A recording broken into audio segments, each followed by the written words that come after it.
नमस्कार साथियों, स्वागत आप सभी का सौदा घर के आज के इस नए वीडियो में। साथियों, ये सवाल जवाब का 106वां एपिसोड है, जहां पे लगातार होते हैं आपके सवाल और सौदा घर के जवाब।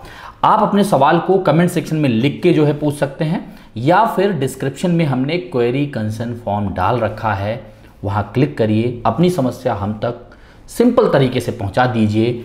कोशिश रहेगी आपको इन पर्सन कंसल्टेशन दिया जाए।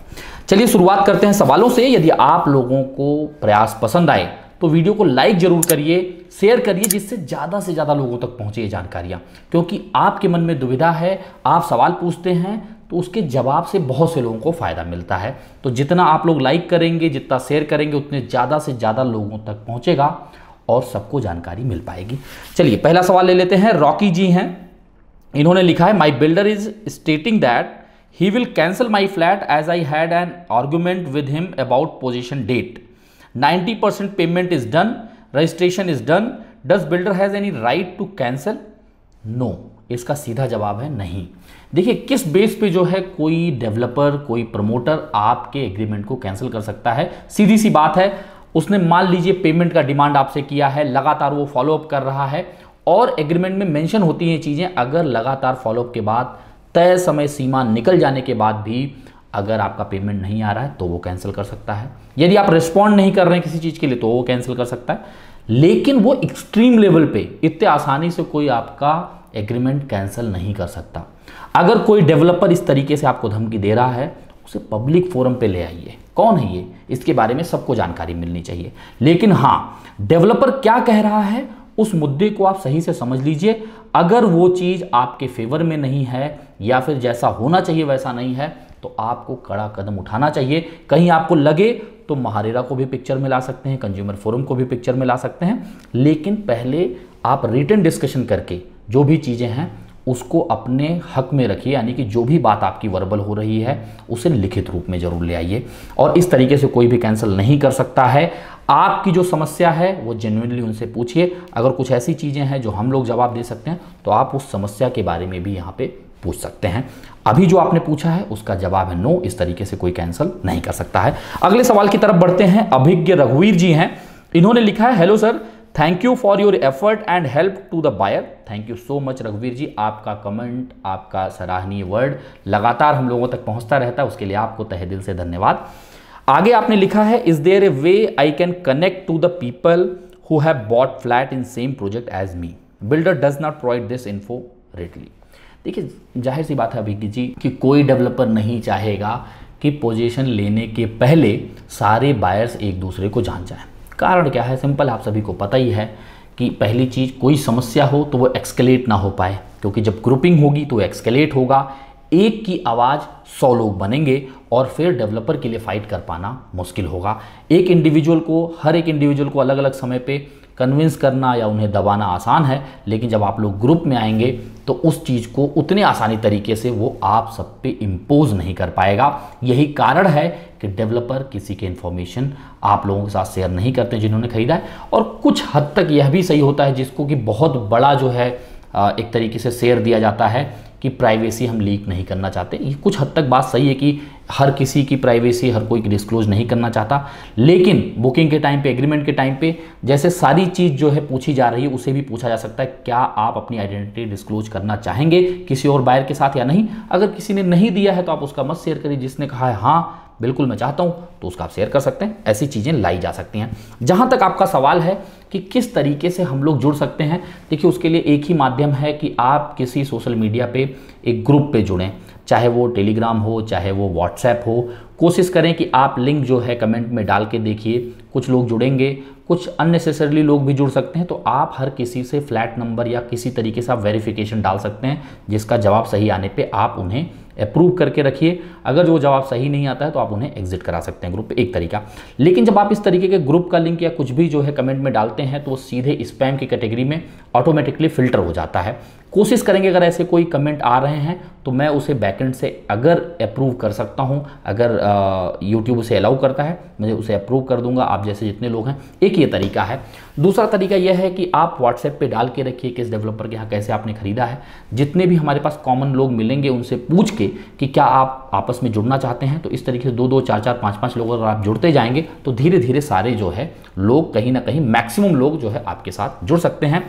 कोशिश यह भी रहेगी, हम लोग ये भी प्रयास कर रहे हैं कि वेबसाइट में यानी कि saudaghar.com में कुछ ऐसी चीज़ें लाई जाएं जिससे प्रोजेक्ट बेस्ड चीज़ में जहाँ पे लोगों ने खरीदा वो एक साथ अपना ग्रुपिंग कर सकें, वहाँ पे चैट कर सकें। तो किस तरीके से ये डिप्लॉय हो सकता है इस पर हम लोग कोशिश करेंगे और जल्द से जल्द आप लोगों के सामने लाएंगे, जिससे आप लोग एक तरीके से एकता में आके फिर सारी डिसीजन ले सकें। क्योंकि कल को जो है सोसाइटी फॉर्म होगी, कोऑपरेटिव हाउसिंग सोसाइटी फॉर्म होगी, वहाँ पे कैसे डिसीजन लेने हैं, क्या होना चाहिए क्या नहीं, धीरे धीरे आप लोग पहले ही प्लानिंग कर पाएंगे। पोजीशन के समय में किसी को समस्या आ रही है तो उसके लिए एक नहीं 10 लोग और खड़े मिलेंगे। तो इसमें अपनी पूरी कोशिश रहेगी। बाकी जो हमने आपको बताया जैसे कमेंट के सेक्शन में अप्रूव करने की बात, वो आप इमीडिएट ये सब चीज़ें कर सकते हैं। आगे चलते हैं। सुमित पाटिल जी हैं, इन्होंने लिखा है hats off to your work, thank you so much Sumit ji. आगे आपने लिखा my question is I have purchase 2 BHK flat in VTP Altair, I have paid 15 lakhs, possession date is June 2025, it was an own contribution payment, but now I am unable to pay next slab, can I sell this flat or I have to cancel my registration to get A refund. देखिए सुमित पाटिल जी, दो चीज़ें हैं यहाँ पे।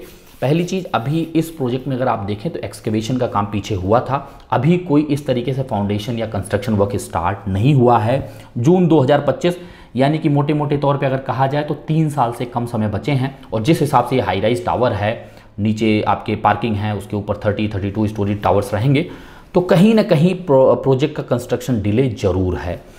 अब आपका जो specific question यहाँ पे है कि हम क्या करें, क्योंकि आपने 15 लाख दे दिया है, अब आप बेच दें या फिर इसे कैंसिल कर दें, रिफंड ले लें। तो पहली चीज़, अभी आप बेचने जाएंगे तो कौन ही खरीदेगा आपकी प्रॉपर्टी, क्योंकि वो एग्जिस्ट तो कर नहीं रही है और हो सकता है आपको लॉस में भी बेचना पड़े।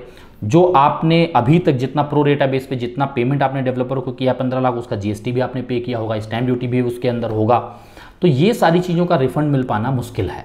तो आप कोशिश ये करिए कि ये प्रॉपर्टी डेवलपर को बोलिए वो बाई बैक कर ले, यानी ये फ्लैट जिससे आपने खरीदा है वो ले ले, यानी जिसे आप कैंसिल भी कह सकते हैं, आप कैंसिल कर दीजिए और अप्लाई कर दीजिए स्टैम्प ड्यूटी रिफंड के लिए।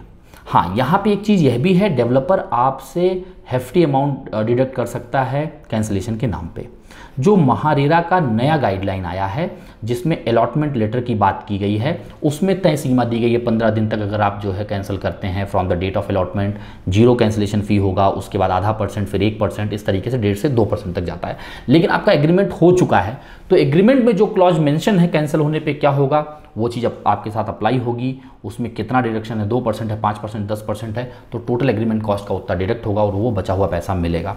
सेल करने के लिए भी आपको डेवलपर से बात करनी होगी, क्या कोई ऐसा रिस्ट्रिक्शन एग्रीमेंट में तो नहीं डाल रखा है, या कोई पार्टी अगर खरीदना चाह रही है तो आप उनसे अप्रोच कर सकते हैं। लेकिन बड़ा मुश्किल है कि ऐसा प्रोजेक्ट जो अभी तक पोजीशन में ही नहीं आया, जिसका काम अभी फुल फ्लेज स्टार्ट ही नहीं हुआ है, उसकी प्रॉपर्टी को आप सेल कर पाएँ। तो एक ही ऑप्शन बचता है, इसे कैंसिल करके जो भी पैसा आपको रिफंड में मिल सकता है उसके लिए आप डेवलपर से बात करिए, मेल पे कम्युनिकेशन स्थापित करिए और अपना जेन्युइन रीजन की आगे पेमेंट क्यों नहीं जा सकता, क्या चीज़ें, उनके साथ शेयर करिए।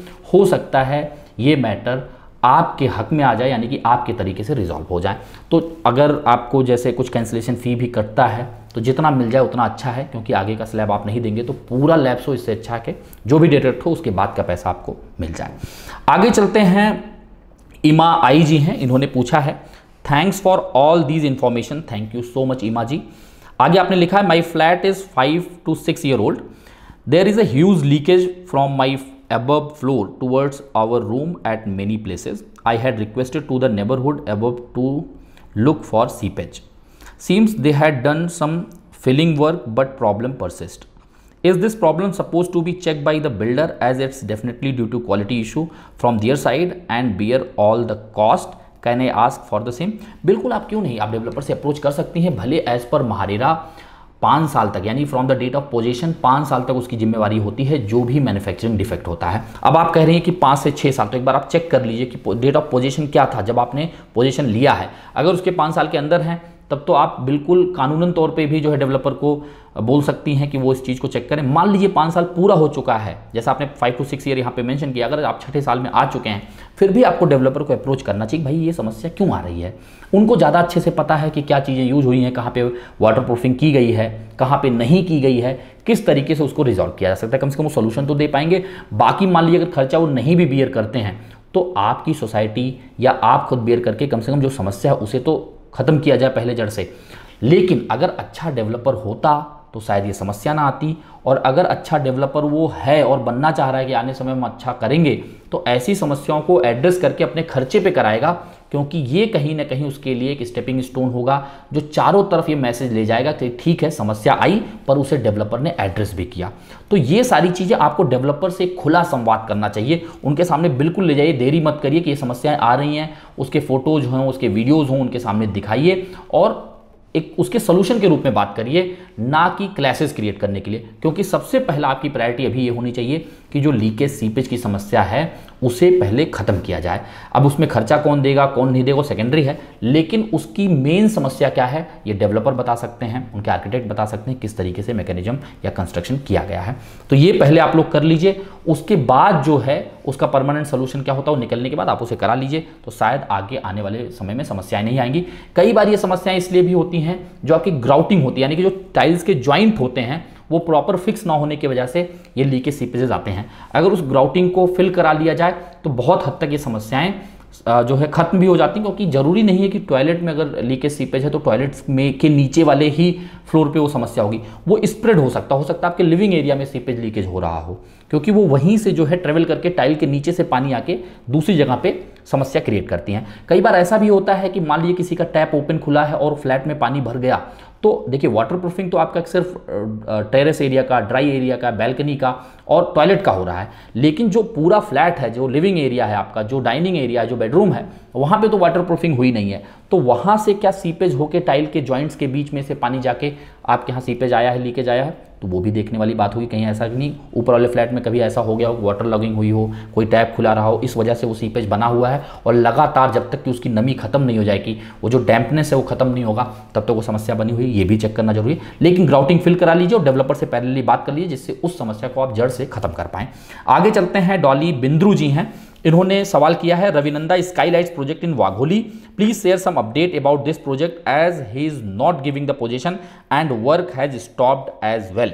देखिए डॉली जी, आपको बताएं, जहां तक मुझे याद आता है, मुझे रियल एस्टेट में 2-3 साल हुए थे और 2013 में ये प्रोजेक्ट जो है एक तरीके से मार्केट में इंट्रोड्यूस हुआ था, जब जो है महारेरा पिक्चर में नहीं था। और एक अच्छी चीज़ ये थी कि ये प्रोजेक्ट ने जो अपना एक यूएसपी बताया था वो आसपास में मौजूद प्रोजेक्ट से कहीं अलग थे, यानी कुछ पेंटागोनल कुछ हेक्सागोनल करके इनके जो है लेआउट बताए गए थे, जहाँ पे हर फ्लैट को मैक्सिमम ओपनिंग की बात की गई थी, 3 साइड ओपन की बात की गई थी। उसके लेआउट को देख के आप लोगों ने देखा होगा, तो उस यूनिकनेस की वजह से, स्पेसियसनेस की वजह से इनके जो रेट थे मार्केट में वो भी ऑन अ हायर साइड थे कंपेयर टू अदर प्रोजेक्ट जो भी उस समय का रेट हुआ करता था।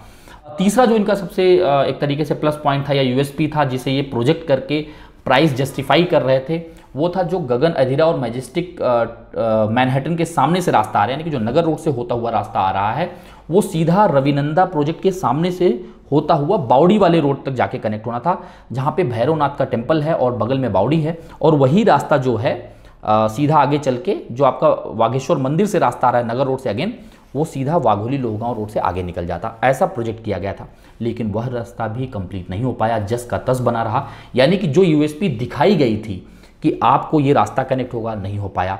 जो उन्होंने लेआउट दिखाया वो लेआउट तो उन्होंने बनाया, पर उसे कई बिल्डिंग को पोजीशन तक नहीं पहुंचा पाए, डिले होने लगा। हो सकता है फंड क्रंच भी हो सकता है, क्योंकि जिस हिसाब से प्रोजेक्शन डेवलपर का भी था वो चीज़ें ज़मीनी स्तर पे नहीं आ पाई।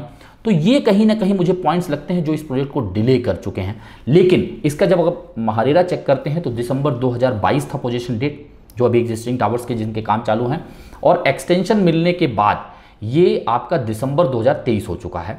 तो मेरी रिक्वेस्ट ये रहेगी कि आप डेवलपर से बात तो कर लीजिए, लेकिन अभी डेवलपर के पास 1 साल से ज़्यादा का समय है, लगभग 14 से 15 महीने का समय है। तो शायद इस समय में वो अपना पूरा काम कंप्लीट करके पोजीशन बिल्डिंग्स का दे दें। पर यह बात सही है कि लगभग 1 डिकेड होने जा रहा है इस प्रोजेक्ट को मार्केट में इंट्रोड्यूस हुए। तो ये कहीं ना कहीं एक कंसर्न जरूर है कि अब तक तो पूरे सेगमेंट को जो 10-12 एकड़ का था, 13 एकड़ का था, वो कंप्लीट हो जाना चाहिए था। पर जो रीज़न मैंने आप लोगों के सामने रखा कि शायद वो जो प्रोजेक्शन था जिस तरीके से जाएगा, रेट बढ़ेंगे, हम ऐसा बनाएंगे, वो सब चीज़ें हो नहीं पाई और कहीं ना कहीं फंड क्रंच रहा होगा। ये डेवलपर ही ज़्यादा अच्छे से बता पाएगा और हम लोग कैसे ही कर सकते हैं। पर ये सारी चीज़ों की वजह से जो मैंने आपको बताया, एक तो रोड कनेक्टिविटी, अपने लेआउट को एक अलग तरीके से प्रोजेक्ट करना, स्पेसियसनेस दिखाना, ज़्यादा एमिनिटीज़ बताना, ये सारी चीज़ों की वजह से उन्होंने हायर रेट पे बेचा और वो चीज़ें कहीं ना कहीं टाइमली पोजीशन पे नहीं आ पा रही हैं। पर एज़ पर महारेरा, क्योंकि रूल के हिसाब से आपको चलना ही होगा, आपको दिसंबर 2023 तक वेट करना होगा, डेवलपर से बात करना होगा, शायद उस समय तक पोजीशन आपको मिल जाए। आगे चलते हैं। तुषार घाटगे जी हैं, इन्होंने लिखा है, hi sir, my question is can builder proceed with society registration without signatures of any registered flat buyer? Is each and every registered flat owner signature is mandatory और नॉट फॉर सोसाइटी रजिस्ट्रेशन?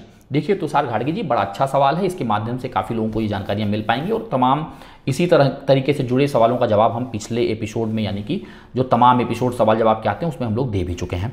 इसका simple सा सवाल ये है, जवाब ये है कि जब 50% या उससे ज़्यादा का एग्रीमेंट हो जाता है, एग्जीक्यूट हो जाता है, तो डेवलपर कोऑपरेटिव हाउसिंग सोसाइटी को फॉर्म करने का प्रोसीजर चालू कर सकता है। यानी कि और जब वो एग्रीमेंट कराता है, एग्रीमेंट के बाद या एग्रीमेंट के टाइम पे ही आप लोगों से एक साइन ले लेते हैं एक अलग पेज पे। शायद आप लोग उस समय ध्यान नहीं देते हैं, पर वो एक्चुअली वो फॉर्म ही होता है कि आप अपना कंसेंट दे रहे हैं कि कोऑपरेटिव हाउसिंग सोसाइटी फॉर्म कर दी जाए जैसे ही 50% बायर का एग्रीमेंट यहाँ पे हो जाए। तो 100% बायर के साइन की जरूरत है, ऐसा मैंडेटरी नहीं है। 50% या उससे ज़्यादा हो जाते हैं जैसे सेल, और उन्होंने अपना कंसेंट दे दिया है, यानी कि उस फॉर्म पे साइन कर दिया है, तो जाहिर सी बात है developer cooperative housing society form करने की तरफ आगे बढ़ सकता है, फॉर्म भी कर सकता है।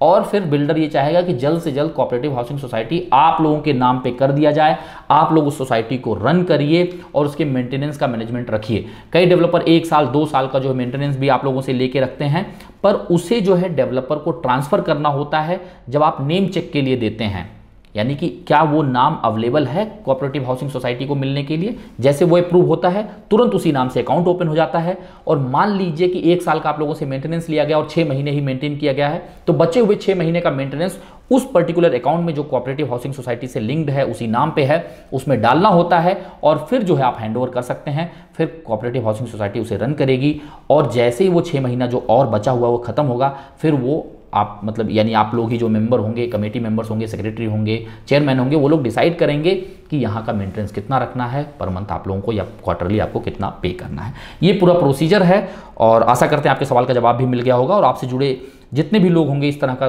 दुविधा उनके मन में रही होगी, उनको भी ये जवाब मिल गया होगा। आगे चलते हैं। संजय मुले जी हैं।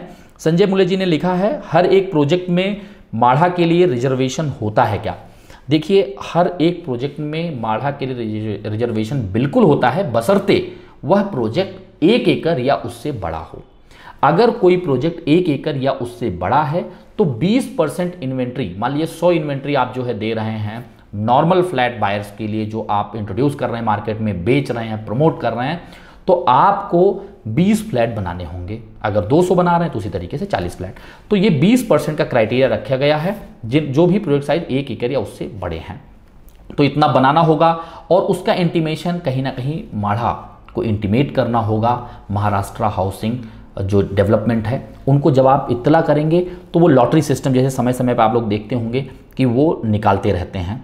अब वो लॉटरी सिस्टम में क्या होता है, जो EWS कैटेगरी है यानी कि economical weaker section, LIG group जो है लोअर इनकम ग्रुप, उनको जो है जिसको लॉटरी अलॉट हो जाती है वो सारा जो है नाम डेवलपर के पास आ जाता है और फिर उन्हें वो पोजीशन के टाइम पे अलॉट करना होता है। आखिर ये EWS, LIG और ये जो माढ़ा हाउसिंग, इसके पीछे कंसेप्ट क्या है? इसके पीछे सिंपल कंसेप्ट है, अगर जो लोग महंगे फ्लैट अफोर्ड कर सकते हैं उनके साथ साथ ऐसे भी फ्लैट बनाए जाएं जो इकोनॉमिकली वीकर सेक्शन है, यानी कि जो ज़्यादा बड़े फ्लैट, ज़्यादा महंगे फ्लैट अफोर्ड नहीं कर सकते, वो भी कम से कम खरीद सकें।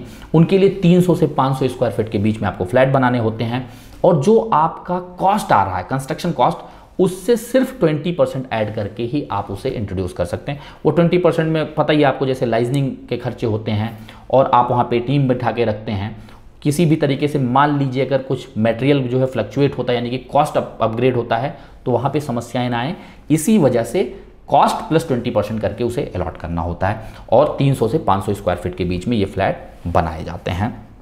आगे चलते हैं, शैलेश पाटिल जी हैं, इनका सवाल है, my building have 3 floor parking and 32 floor residency, I have to pay 5% for every 4 slab in that parking floor also considered. देखिए, यानी कि आप बात कर रहे हैं पीएलसी की, फ्लोर राइज की, प्रिफर्ड लोकेशन चार्जेस जो आपके लगते हैं, या फिर जिसे आप कह रहे हैं फ्लोर राइज, यानी हर 4 स्लैब पे आपको 5% का प्रीमियम पे करना है डेवलपर को। तो ऐसे केस में आप सिंपल ये बात समझ के चलिए कि पार्किंग को इंक्लूड नहीं किया जाता है। जहाँ से पहला स्लैब स्टार्ट हो रहा है, यानी कि रेजिडेंशियल स्लैब जहाँ से फ्लैट्स रहेंगे, वहाँ से 4-4 स्लैब जाते हैं। पर कई बार डेवलपर अगर उसे बेसमेंट में नहीं बना रहे हैं, ऊपर बना रहे हैं, तो वो ये बात कहते हैं कि सर वो हाइट तो बढ़ ही रही है। तो ये बिल्डर टू बिल्डर भी डिफर करता है कि क्या वो अपना कॉस्टिंग का मैनेजमेंट बना रहे हैं, उसके पीछे क्या वो रिस्ट्रिक्शंस, क्या टर्म कंडीशन लगा रहे हैं। पर साधारणतया नॉर्मली जो है ये उस स्लैब से होना चाहिए जहां से रेजिडेंशियल फ्लैट शुरू हो रहे हैं। तो इस बात के लिए डिस्कस कर लिए। कई बार ऐसा देखने में आया है कि जो ये प्रीमियम लिए जा रहे हैं, इसमें काफ़ी मात्रा में डिस्काउंट भी दिया जाता है। पर ये कौन सा डेवलपर है, किस एरिया में है, इस पर डिपेंड करता है। क्या वहाँ जो है डिमांड ज़्यादा है, सप्लाई कम है, तो शायद वो चीज़ वो निगोशिएट नहीं करेगा। लेकिन अगर चीज़ें पैरेलल हैं या फिर सप्लाई ज़्यादा है, तो वो निगोशिएट करता है और उन्हें करना भी चाहिए। चलिए आगे चलते हैं। अगला सवाल है इब्राहिम खान जी का। इन्होंने लिखा है, what is the future near Kharadi project after 2 years. देखिए, 1-2 साल में कोई बहुत बड़ी चीज़ें होती नहीं हैं। 2-3 साल में तो किसी प्रोजेक्ट का पोजीशन भी जल्दी नहीं मिल पाता है। तो 2 साल में इतना कोई बहुत ज़्यादा आप अपनी एक्सपेक्टेशन मत रेज करिए, मत सेट करिए, क्योंकि आप खराड़ी के आसपास की एरिया की बात करें तो जाहिर सी बात है उबाले नगर होगा, या वाघोली का सेक्शन होगा, या फिर मांजरी का सेक्शन होगा, जहाँ पे तमाम डेवलपर अपना कंस्ट्रक्शन कर रहे हैं। वहाँ पे जो सबसे बड़ी समस्या आने वाली है वो है इंफ्रा डेवलपमेंट की। यानी कि इंफ्रा के अंतर्गत जैसे रोड मेजर लेवल पे लोग बात करते हैं, मैं इसमें ड्रिंकिंग वाटर की बात कर दूं, normal usable water, portable water की बात कर लीजिए, सीवर लाइन की बात कर लीजिए। ये बेसिक समस्याओं के साथ साथ इलेक्ट्रिसिटी प्रॉब्लम भी है कि क्या उतने लोड का वहाँ पे जो है वायर कनेक्शन, ये सारी चीज़ें आई हैं। कहीं ऐसा तो नहीं जो एग्जिस्टिंग मैनेजमेंट है वहीं से आपको इलेक्ट्रिसिटी प्रोवाइड किया जा रहा है, और कई बार जो है इलेक्ट्रिसिटी ट्रिप होने की वजह से आपको जो है अनइंटरप्टेड सप्लाई नहीं मिल पा रही हो। ये भी समस्याएं आती हैं। और इसके साथ साथ सिक्योरिटी इश्यूज भी आता है अगर रोड लाइट नहीं, क्योंकि जो लोग भी उबाले नगर या उसके आसपास लेन में रह रहे हैं उनके मन में कई समस्याएं हैं जो लगातार लोग रेज करते हैं। तो आने वाले 2 साल में कितना इंप्रूव होगा, यानी कि आप ये एक्सपेक्टेशन रख सकते हैं जो आपका ढोले पाटिल कॉलेज के सामने से रास्ता जा रहा है उस रास्ते में इंप्रूवमेंट हो सकता है। जैसे पहले वो रास्ता काफ़ी गड़बड़ था, बंद भी था, वो खुला, फिर एक तरीके से कंक्रीट रोड बना। लेकिन अभी भी वो कंक्रीट रोड अगर आप देखें तो केवल एक सिंगल लेन बना है, डबल लेन नहीं हुआ है। तो 2 साल में ये एक्सपेक्टेशन रखी जा सकती है कि शायद वो डबल लेन कंप्लीट हो जाए। वहाँ पे जैसे गेरा वर्ल्ड ऑफ जॉय है तो उसका पोजीशन आ जाएगा, तो थोड़ा सा हैपनिंग लगने लगेगा। फिर उसके साथ साथ अगर आप देखें गेरा प्लेनेट ऑफ जॉय हुआ और तमाम जैसे कैलाइडो हुआ, वीजे का प्रोजेक्ट हुआ, अभी यहाँ पे कंस्ट्रक्शन चलते रहेंगे। तो कहीं ना कहीं वहाँ पे जो कंस्ट्रक्शन मटेरियल है, बड़े ट्रक हैं, पोकलैंड है, जेसीबी है, इन सब का भी आना जाना लगा रहेगा। यानी 2 साल में आप बहुत ज़्यादा एक्सपेक्टेशन रेज मत करिए। अगर वही चीज़ मैं मांजरी की तरफ की बात करूँ जहाँ पे तमाम प्रोजेक्ट बन रहे हैं, गुंठेवारी प्रोजेक्ट्स भी हैं, तो वहाँ पे भी ज़्यादा से ज़्यादा ये हो सकता है जो एग्जिस्टिंग रोड है उसकी क्वालिटी इंप्रूव हो जाए, उसकी वाइडनिंग हो जाए, पर कुछ नया हो जाएगा 2 साल के अंदर, ये थोड़ा कम जो है रियलिस्टिक लगता है। क्योंकि 2 साल में क्या ही बन जाएगा, क्या ही कंप्लीट हो जाएगा जो वहाँ पे इतना ज़्यादा ट्रैक्शन आए। लेकिन हाँ, अगर आप अपना एक्सपेक्टेशन 5 साल 10 साल का रख रहे हैं तो काफ़ी चीज़ें वहाँ पे इंप्रूव जरूर होंगी, क्योंकि पिछले 4-5 साल में काफ़ी कुछ इंप्रूव होते हुए देखा गया है। साथियों, आशा करते हैं आप सभी को सौदा घर का प्रयास पसंद आ रहा होगा। तो क्यों ना अपनी समस्या हम तक पहुंचाइए, कमेंट में लिखिए। यदि आपको अच्छा लगा वो भी लिखिए, लाइक करिए जिससे ज़्यादा से ज़्यादा लोगों तक पहुंचे। यदि आप पहली बार जुड़े हैं, नए जुड़े हैं सौदा घर से, तो हम तमाम तरह के जो है वीडियोज़ अपने प्लेटफॉर्म पे डालते हैं, उसे आप जाइए देखिए। अच्छा लगे तो चैनल को सब्सक्राइब करके बेल आइकन प्रेस कर लीजिए। हमें आपका प्रोत्साहन मिलता रहेगा, अपना आशीर्वाद देते रहें। जल्द मिलेंगे एक नई वीडियो के साथ, एक नई जानकारी के साथ। तब तक के लिए धन्यवाद, नमस्कार।